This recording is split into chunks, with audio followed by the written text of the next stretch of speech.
नाजरीन, क्या आप जानते हैं कि हज्जाज बिन यूसुफ तारीख़ इस्लाम का एक ज़ालिम तरीन शख्स था। खलीफा अब्दुल मलिक बिन मरवान ने उसे गवर्नर बनाया।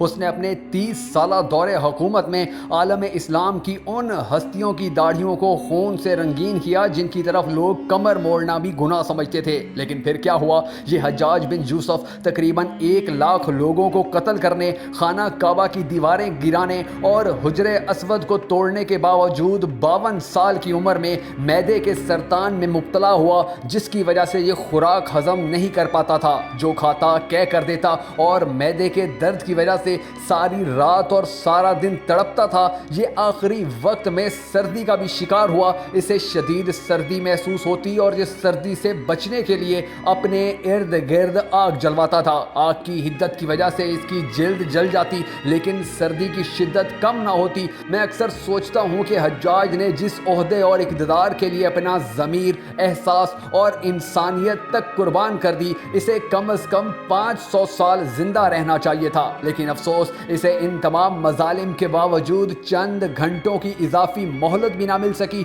और ये फ़कत 52 साल की उम्र में मर गया। आप तारीख में हज्जाज बिन यूसुफ से ज़रा पीछे चले जाएं, आप यजीद के दौर को देख लें तो यजीद के दौर में करबला जैसा दिल खराश वाक़या पेश आया। इब्ने ज़ियाद और शिमर ने यजीद के इक़्तिदार की खातिर इमाम आली मकाम के ख़ानदार और उनके साथियों को बेदर्दी से शहीद कर दिया। लेकिन हुआ क्या? यजीद हज़रत इमाम हुसैन की शहादत के 3 साल बाद मर गया। इब्ने ज़ियाद 5 और शिमर 2.5 साल बाद मर गया। आप थोड़ा आगे आएँ, चंगेज़ खान नस्ल इंसानी का सबसे बड़ा कातिल था। इसने तकरीबन 84 लाख लोग कत्ल किए और ये इसी तरह की एक जंगी मुहिम में 64 साल की उम्र में मर गया। इस इक़्तिदार के लिए अशोक आज़म ने अपने 64 भाई मरवाए। लेकिन क्या हुआ? कितनी मोहलत मिल सकी? हम अगर अपनी ज़िंदगी में झांक कर देखें तो थोड़ी सी दौलत और इक़्तिदार के लिए दिन रात जुल्म करते हैं। हम दूसरों का हक मारते हैं, दूसरों के साथ फ्रॉड करते हैं, हम दूसरों की ज़मीनें जायदादों पर कब्जे करते हैं, हम दूसरों की ज़िंदगी भर की कमाई भी छीन लेने में शर्म महसूस नहीं करते। हम चोरी करते हैं, डाके डालते हैं, कत्ल करते हैं,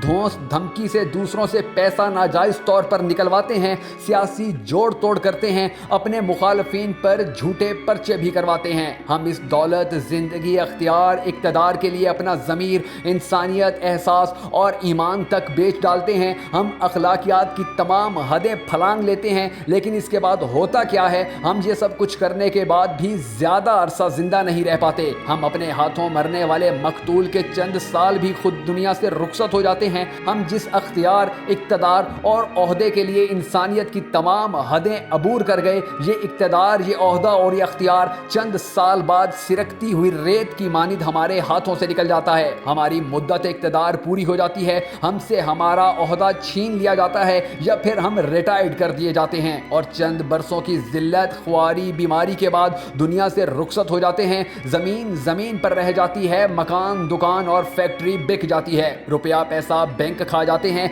या कोई साला बहनोई लेकर उड़ जाता है, या फिर हमारा कोई बेटा जुए या तवाइफ के चक्कर में उड़ा देता है, या फिर ये पैसा आखिर में तबीबों और डॉक्टर्स के काम आता है। हज्जाज बिन यूसुफ से लेकर हम तक इंसानों के साथ ऐसा क्यों होता है? मैं इंसान की इस बेवकूफ़ी पर परेशान नहीं, मुझे परेशानी जुल्म के बाद जालिम से होने वाले सलूक पर होती है। मेरा ख्याल है कि इंसान जिस ओहदे, जिस माल और जिस इक़्तिदार के लिए इतनी कुर्बानियाँ देता है, ये इसके बाद इससे छीननी नहीं चाहिए। इस इंसान को इतनी कुर्बानियों के बाद मरना नहीं चाहिए। इसे कम से कम 2-3 हज़ार साल जिंदा रहना चाहिए। क्या हम इन गिनती के चंद बरसों के लिए ये सब कुछ करते हैं? क्या मजलूम और जालिम की जिंदगी में सिर्फ चंद बरस का ही फ़र्क है? अगर फ़र्क सिर्फ इतना सा है तो हमारी सोच और मनफी कोशिशों पर लानत होनी चाहिए। हम कल के बारे में जानते नहीं और अपने आज को आलूदा करते चले जा रहे हैं। हमें ये सब कुछ नहीं करना चाहिए और अगर हम करें तो हमें कम से कम मरना नहीं चाहिए। दोस्तों, अगर आपको हमारी ये वीडियो पसंद आई हो